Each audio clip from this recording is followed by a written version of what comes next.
Hello, Mark here from Present Day Production, and thank you so much for all your comments, your emails, your Facebook messages. Lots of people have been getting in touch, asking us questions, suggesting things for more videos, so that's great. Please keep it up. Thank you very much. In this video, we're going to go over some of your questions.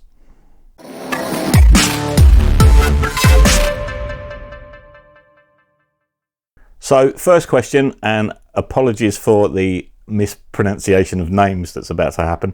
The first question is from Roberto Covignali, I think is how you pronounce it, but apologies, Roberto, if that's completely wrong, which it probably is. Roberto says, greetings from Roma, greetings from you too, greetings to you too even. I hope you're happy and healthy. I enjoyed very much your video on miking the Leslie speaker. Thank you. I have a Hammond C3 and a Leslie 122 at home, but cannot turn the Leslie up to record because I live in a ground floor apartment and have neighbours above and to each side. Is there a Leslie clone or plug-in you would recommend? I've heard positive things about the Neo Systems ventilator. Have you any experience of this? Yes, I've got quite a lot of experience with the Neo ventilator. It's a fantastic box. In fact, I did the sound on sound review for the unit back in whenever it was. It must have been about 10 years ago now, I guess. And I was so impressed with the thing that I bought one. It's a fantastic little unit. Let's quickly cover plugins first. So there's a very good Leslie plugin in Logic Pro, which is the rotary cabinet simulator. You can adjust mic positioning and angles and types and all kinds of different things. The only downside to that is that there's no way to control it in real time. So with the actual B3 organ plugin, which has the Leslie simulator plugin as part of it, there's a little setting there where you can plug in a switch, or you can use a sustain pedal, you can switch between speeds in real time, and obviously that becomes part of the performance. You need to be able to do that. With the standalone rotary speaker plugin, you can't. You have to go and do it in automation afterwards, which is a bit poo. So if anyone from Apple's watching, just give us that little feature on the rotary speaker plugin, please. But going back to the Neo ventilator, it's a great unit. If you've got a 122 at home, the ventilator was actually modelled on the 122, so that'll be a sort of great combination, and it means you can practice as well with headphones on, which is fantastic. So I'd highly recommend the Neo ventilator. I think there's a Mark II out now, but I haven't heard that, so I can't comment on that. But the original one I was really impressed with. I actually did quite a few gigs with it, and a little bit of recording with it, and I still took my Leslie, but I mainly used the Leslie as a stage monitor for gigs, but the front of house was being fed by the ventilator, and loads of people would come up to me after the gig and go, oh, Leslie sounds fantastic, and I'd be like, oh, it's not the Leslie. So yeah, great box. My top tip, if you do go that route for recording, would be, and that's a fantastic way to do it, if you know, you're much better off you're using a simulator than just not being able to record. So great for well done for asking the question. My top tip with the ventilator would be to record the output of that into your interface or whatever you're recording into, but then mic up the Leslie as well. So turn the Leslie on with the organ. If you can't make noise in your apartment, turn the amp down to 0 so there's no sound coming out, but just mic it up and get some of the wind noise and some of the mechanical noise and some of that magic mechanical mojo that kind of comes out the Leslie, and then just add a little bit of that in underneath the sound from the ventilator when you're mixing, and it will just make it sound super real. I think the combination of those two will just give you a really realistic recording, especially in a mix. If it's, you know, if it's with bands or whatever, in a mix, that's just going to sound great. So yeah, Neo ventilator is really good. I'll put the link below to the original sound on sound review that I did for it. So have a read of that. But yeah, that's a great unit. Thanks very much for a brilliant question. Next, we have a question from Little Britain 64. Now, this was on a video that we did on the Cosmic Audio channel where we boiled and ripped apart a Shure SM57, took the transformer out, and then compared a transformerless modded 57 with an original stock 57 to tell the difference. And the difference was, I thought the modded one just sounded worse. It was quieter and wasn't impressed at all. So we haven't taken any transformers out of any more SM57s since then, and no SM57s will be harmed in this video, I can assure you. So the question is from Little Britain 64. He says, is it true that a stock SM57 works better with vintage or older mixers due to their impedance matching? Now that's a really interesting question, and the answer is kind of yes, kind of no, kind of doesn't matter. So we're going to do a whole separate video on impedance, but let's just briefly explain sort of impedance matching between microphones and preamps. So a microphone inherently, especially a dynamic microphone, a moving coil microphone or a ribbon microphone, generally have a fairly low output impedance. It varies anything from between sort of 150 up to about 300 ohms. The reason for that is that over longer cable runs, the output of the mic is less susceptible to noise, and also it's less susceptible to any high frequency roll off that you may get from the capacitance of the cable. The low frequency the low impedance output of the microphone is typically met by a higher impedance microphone preamp, and generally they tend to be around 10 times higher. So if you've got a microphone that's got a 200 ohm output impedance, the input of a mic preamp's probably got 2000 ohm. They're generally 10 times, sometimes higher. There are some preamps that have like 18,000 ohm input impedance, and there are various technical reasons for that. The main one is that impedance varies on frequency. So most of the measurement charts and things like that are done with a 1K test tone, but obviously you very rarely record in the real world a 1K test tone. I've never come across a band that consists entirely of 1K test tone. You know, the bass is a 1K test tone bass line and the guitar part is a 1K. That just doesn't happen. So a lot of figures and stuff can be not only misleading, but a lot of the time they don't really matter because it doesn't translate to a real world kind of environment. And this is kind of the case. So to answer your question, yes, the SM57 was deliberately designed back when it was designed to be paired up with a lower impedance mic preamp, typically around about 600 ohms. So still higher than the output of the microphone, but a lot lower than a lot of today's modern preamps. In the real world, how does that translate? What does that mean? Well, if you plug it into a higher impedance mic preamp, you're certainly not going to break anything. We did, on that video, we experimented with the different impedance settings on the Focusrite ISA preamp. We tried the low, the 110, the medium and the high impedance settings. And was there a great difference? There's a tiny little bit of difference in gain, and you can experiment a little bit with a slight sort of shift in tonality, flicking between the different impedance settings.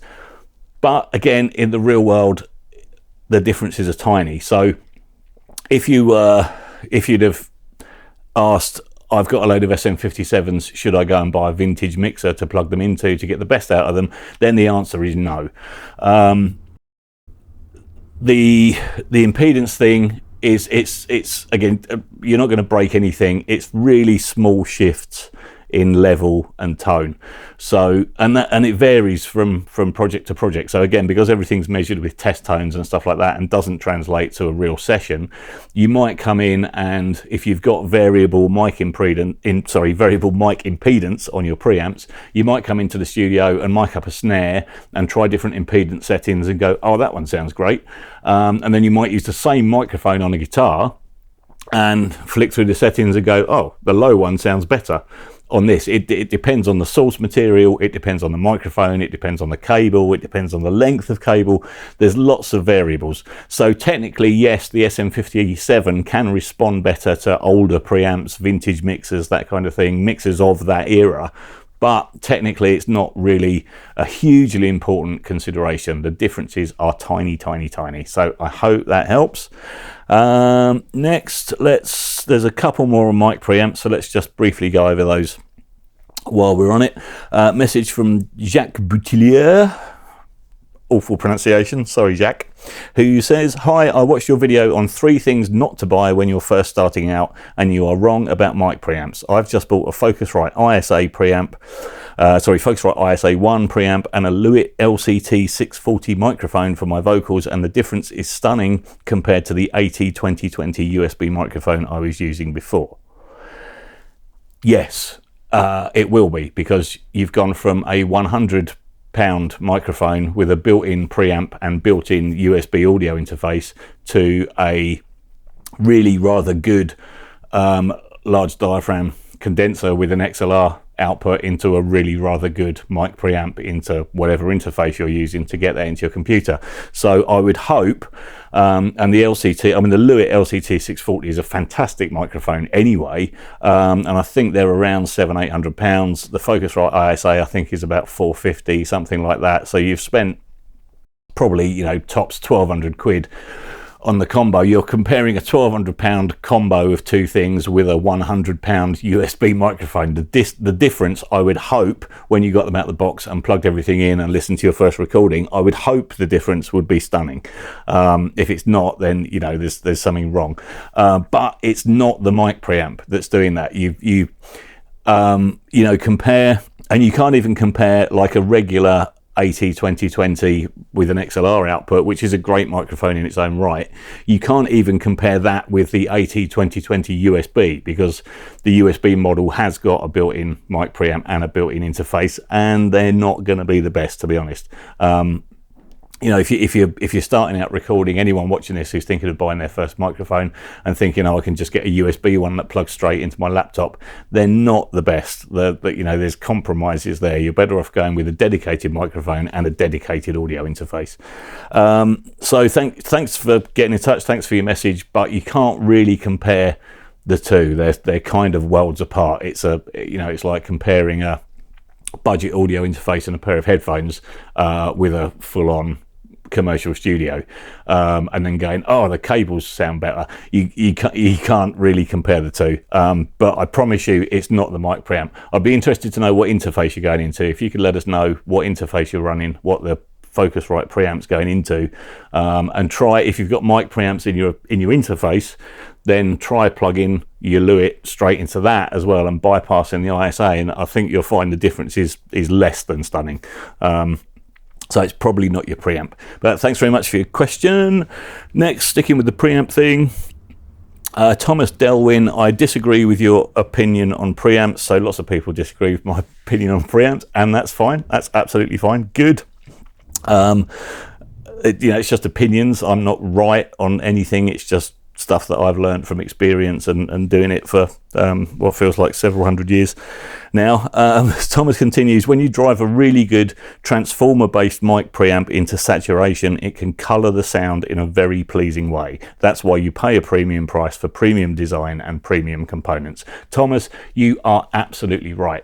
You can, let's take the Neve 1073, because it's one of the most popular preamps in the world. It's a transformer based design, and you can drive it into saturation. So that means there's a magic kind of level before it goes into clipping, before it goes into distortion, where the sound can almost kind of bloom. You can get a little bit of extra depth there, and there's just kind of something that you can't quite put your finger on. Just something sounds nice about it. And yes, you're absolutely right. The problem with that is that you need a very consistent input signal. So what a lot of people will do is they'll get a Neve 1073 and they'll turn the gain up until they just start to get audible distortion, and then the input on a 1073 is a click switch. It's not a potentiometer, it's click, click, click, click, click. So you turn it up until you get some audible distortion, and then you back it off one click, and that gives you kind of the optimum level for the preamp in terms of saturation and the lovely stuff that a really nice transformer based design can bring to sound. And then what happens is you mic up your drums, you do a sound check, you press the talkback button and get the drummer to go through the snare and the kick, and you adjust your mics, and you do another sound check, and you get your mic preamp level right. You just turn it up to distortion, back it off, and then you go, right, let's do a take. And then the band get going, the drummer really gets into it and starts hitting everything 30% harder, and then you find when you listen back that you've just got a load of distortion. Same with vocals. You could record a vocal, quite soft vocals in the verse going to loud projected vocals in the chorus, and so you're not getting any saturation at all in the verse, and you're getting clipping in the chorus.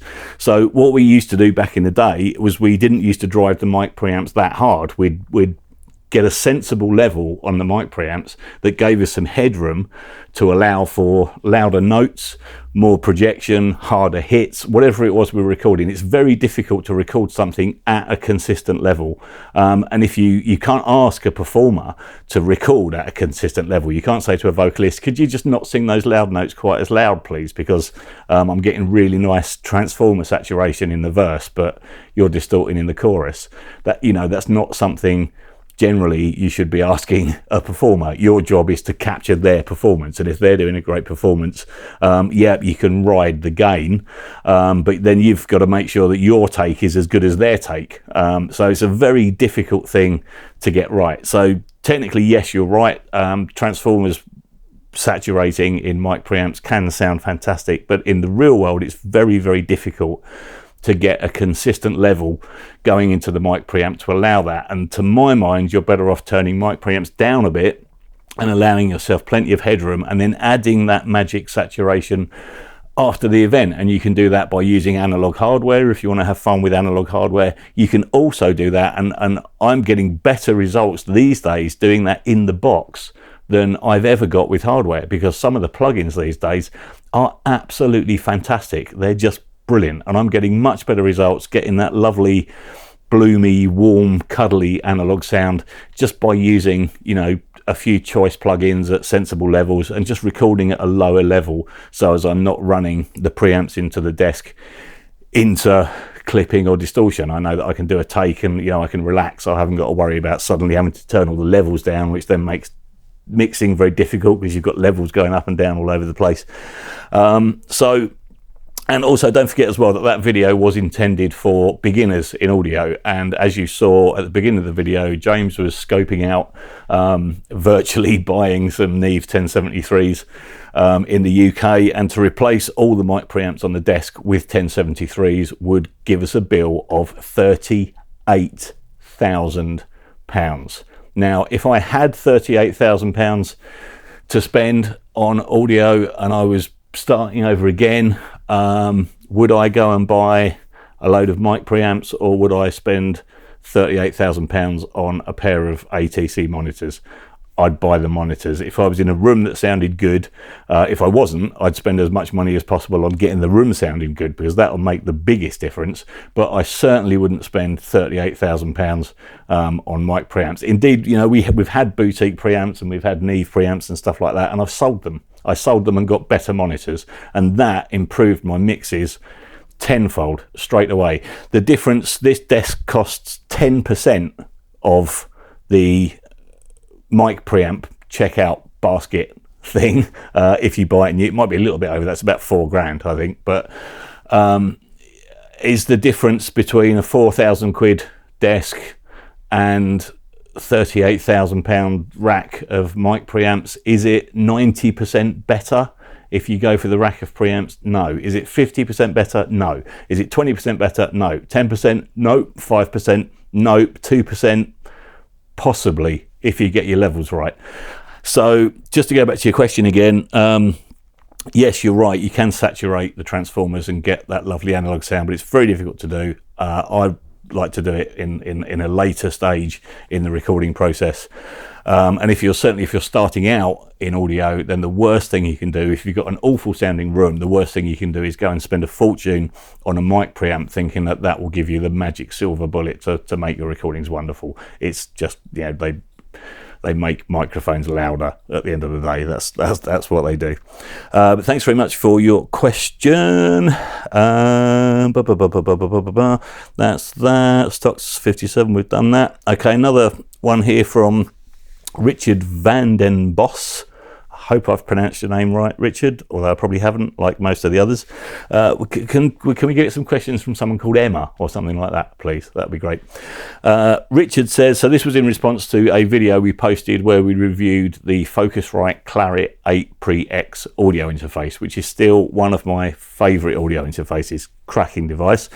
Richard says, I recently acquired a reel-to-reel 8-track recorder, Fostex Model 80, blimey, I remember those, and I want to try and run a bit of a hybrid setup with my DAW rig. The Fostex has 8 RCA inputs, 8 RCA outputs on the back, and I have the RCA to jack looms. What I'm hoping to achieve with the 8 Pre-X is the ability to send 8 tracks of audio at once from my DAW to the tape machine, and also to feed the audio back from the tape machine to bounce into my DAW. I'm sure this might sound like a silly question, but I'd imagine that could be achieved pretty painlessly just by using the 8 line-ins and 8 line outs on the 8 Pre-X. Yes, that'll work perfectly. Not a silly question at all. There's no such thing as a silly question.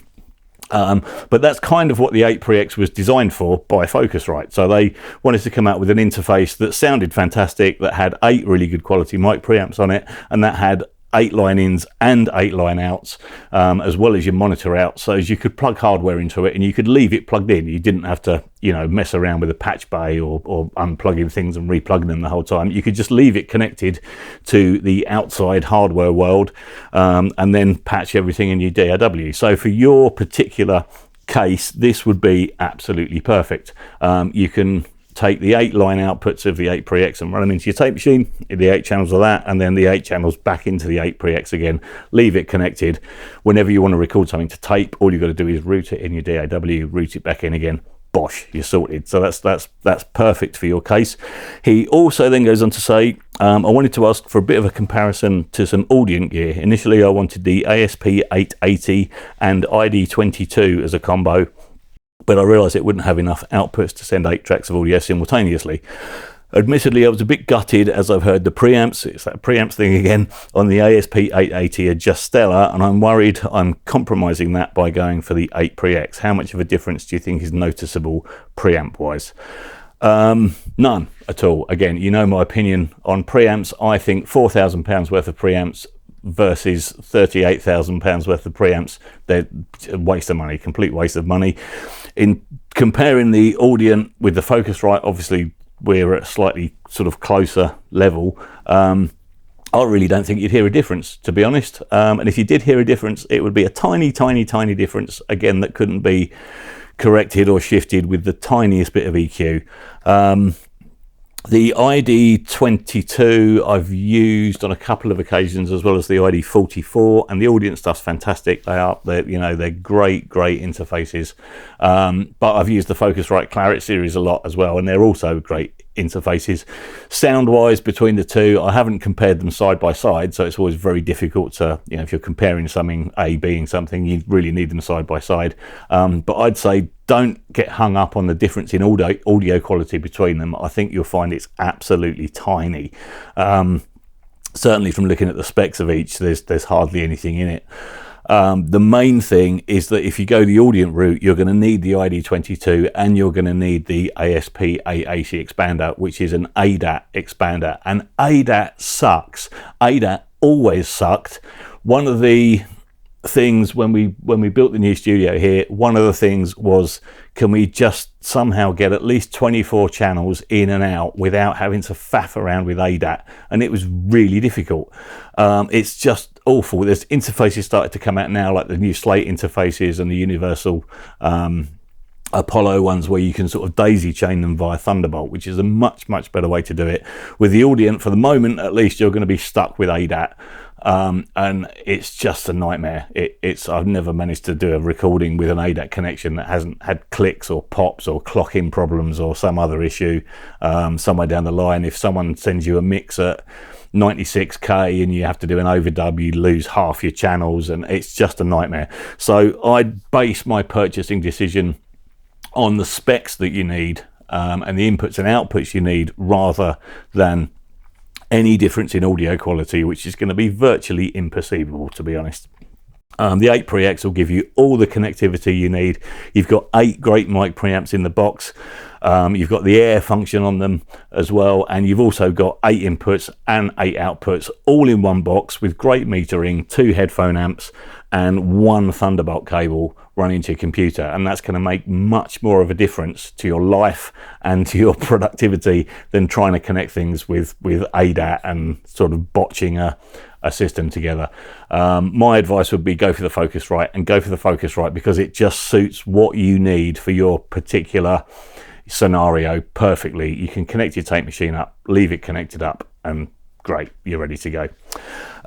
So almost there. Lots of people have asked, onto the sample rate thing, lots of people have asked what sample rate should I record at. In my opinion, you should record at 48 kilohertz, 24-bit 48 kilohertz, and I've got some fairly strong technical arguments for that. A lot of people recording at 96. I got a file through for mastering the other day which was recorded at 192.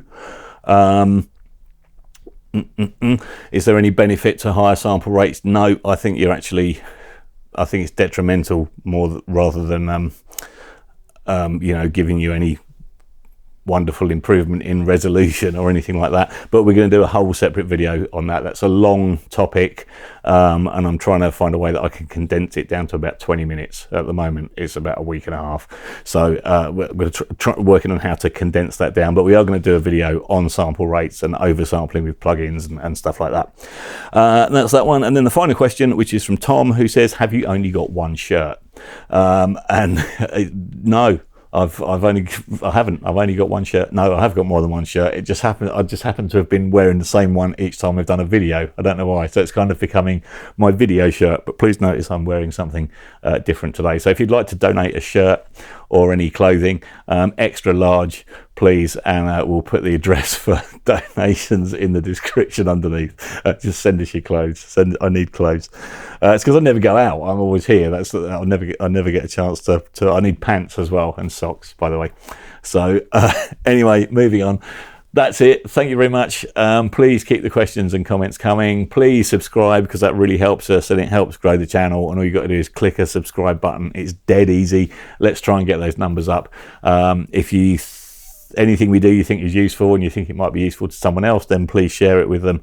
And please keep the questions and comments coming, because that kind of feeds new content. If there's something you'd like us to record a video on, then please let us know and we'll do our very best to do it. And we'll see you in the next video. Thanks for watching. See you soon.